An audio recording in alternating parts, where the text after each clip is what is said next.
വിശുദ്ധ പൗലോസ്ലീഹ റോമാക്കാർക്ക് എഴുതിയ ലേഖനം അധ്യായം 4 1 മുതൽ 8 വരെയുള്ള തിരുവചനങ്ങൾ. ആകയാൽ ജഡപ്രകാരം നമ്മുടെ പൂർവ്വപിതാവായ അബ്രാഹത്തെക്കുറിച്ച് എന്താണ് പറയേണ്ടത്? അബ്രാഹം പ്രവൃത്തികളാലാണ് നീതീകരിക്കപ്പെട്ടതെങ്കിൽ അവന് അഭിമാനത്തിന് വകയുണ്ട്, ദൈവസന്നിധിയിൽ അല്ലെന്ന് മാത്രം. വിശുദ്ധ ലിഖിതം പറയുന്നത് എന്താണ്? അബ്രാഹം ദൈവത്തിൽ വിശ്വസിച്ചു, അത് അവന് നീതിയായി പരിഗണിക്കപ്പെട്ടു. ജോലി ചെയ്യുന്നവന്റെ കൂലി കണക്കാക്കപ്പെടുന്നത് ദാനമായിട്ടല്ല, അവകാശമായിട്ടാണ്.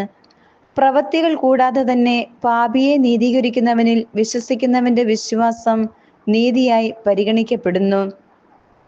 പ്രവൃത്തികൾ നോക്കാതെ തന്നെ നീതിമാനെന്ന് ദൈവം പരിഗണിക്കുന്നവന്റെ ഭാഗ്യം ദാവീദ് വർണ്ണിക്കുന്നു. അതിക്രമങ്ങൾക്ക് മാപ്പും പാപങ്ങൾക്ക് മോചനവും ലഭിച്ചവൻ ഭാഗ്യവാൻ. കർത്താവ് കുറ്റം ചുമത്താത്തവൻ ഭാഗ്യവാൻ. നമ്മുടെ കർത്താവായ മിശിഹായ്ക്ക് സ്തുതി. വിശുദ്ധ യോഹന്നാൻ എഴുതിയ സുവിശേഷം അധ്യായം 14 18 മുതൽ 28 വരെയുള്ള തിരുവചനങ്ങൾ. ഞാൻ നിങ്ങളെ അനാഥരായി വിടുകയില്ല, ഞാൻ നിങ്ങളുടെ അടുത്തേക്ക് വരും. അല്പസമയം കൂടി കഴിഞ്ഞാൽ പിന്നെ ലോകം എന്നെ കാണുകയില്ല, എന്നാൽ നിങ്ങൾ എന്നെ കാണും. ഞാൻ ജീവിക്കുന്നു, അതിനാൽ നിങ്ങളും ജീവിക്കും. ഞാൻ എൻ്റെ പിതാവിലും നിങ്ങൾ എന്നിലും ഞാൻ നിങ്ങളിലുമാണെന്ന് ആ ദിവസം നിങ്ങൾ അറിയും. എൻ്റെ കൽപ്പനകൾ സ്വീകരിക്കുകയും പാലിക്കുകയും ചെയ്യുന്നവനാണ് എന്നെ സ്നേഹിക്കുന്നത്. എന്നെ സ്നേഹിക്കുന്നവനെ എൻ്റെ പിതാവും സ്നേഹിക്കും.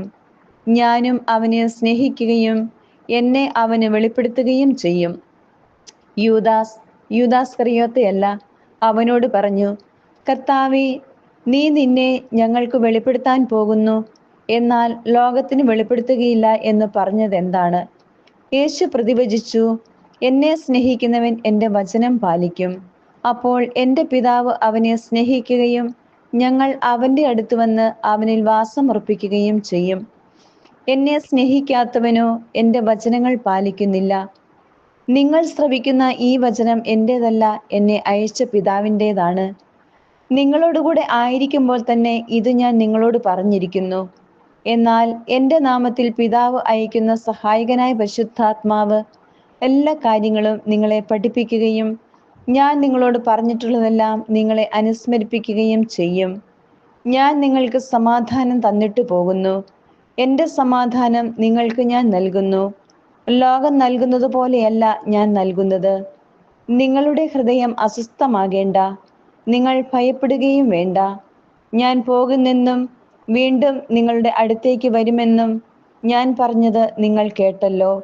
നിങ്ങൾ എന്നെ സ്നേഹിച്ചിരുന്നുവെങ്കിൽ പിതാവിൻ്റെ അടുത്തേക്ക് ഞാൻ പോകുന്നതിൽ നിങ്ങൾ സന്തോഷിക്കുമായിരുന്നു. നമ്മുടെ കർത്താവായ മിശിഹായ്ക്ക് സ്തുതി.